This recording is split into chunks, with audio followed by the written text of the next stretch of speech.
உச்சநீதிமன்றம் தற்போது ஆயுஷ்மான் மந்திராலயத்திற்கும் மத்திய அரசாங்கத்திற்கும் எச்சரிக்கை விடுத்திருக்கிறது. ஆயுர்வேதா, சித்தா, யுனானி போன்ற விளம்பரங்களில் ஏதாவது குழப்பங்களோ பிரச்சனைகளோ போலியான விளம்பரங்களோ செய்யப்பட்டால் சட்டம் 170 படி நடவடிக்கை எடுக்கலாம் என்கின்ற மிகப்பெரிய ஆணையத்தை அல்லது அந்த சட்டத்தை ஒட்டுமொத்தமாக மாற்றியதற்காக உச்சநீதிமன்றம் தற்போது மிகப்பெரிய கேள்விக்குறிகளுடன் வந்திருக்கிறது. எதற்காக இது நீக்கப்பட்டது? 1944 இருக்கக்கூடிய சட்டங்கள்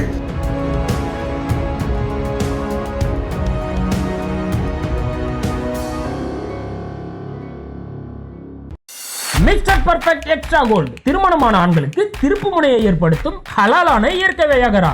வயதான பலகினமா, சுகர் பலகினமா, இனி கவலை வேண்டாம், உடனே ஆர்டர் செய்யுங்கள். வணக்கம்.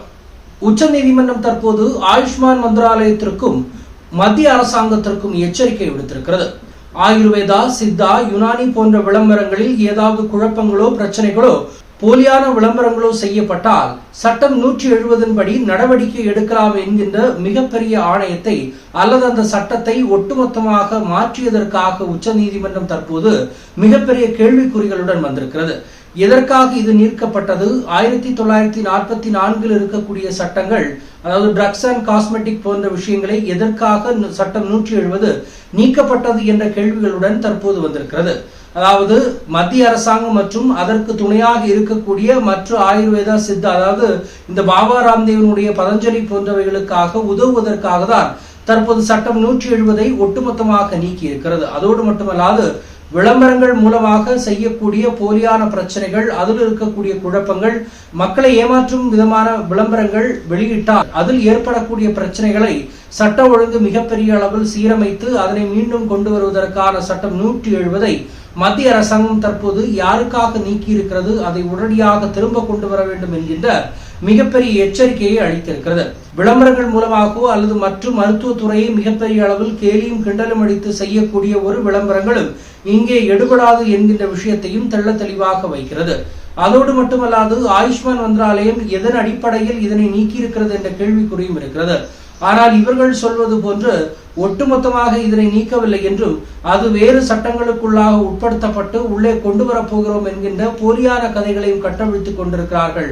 அதனால்தான் உச்சநீதிமன்றம் சொல்கிறது, மக்களை ஏமாற்றுவதை, குறிப்பாக கோவிட் போன்ற காலகட்டங்களில் இத்தனை நாட்கள் ஏமாற்றியதை ஒட்டுமொத்தமாக நிறுத்திவிடுங்கள், மக்களுக்கு தேவையான திட்டங்களை கொண்டு வாருங்கள் என்று உச்சநீதிமன்றம் மீண்டும் மீண்டும் பரிந்துரைக்கிறது.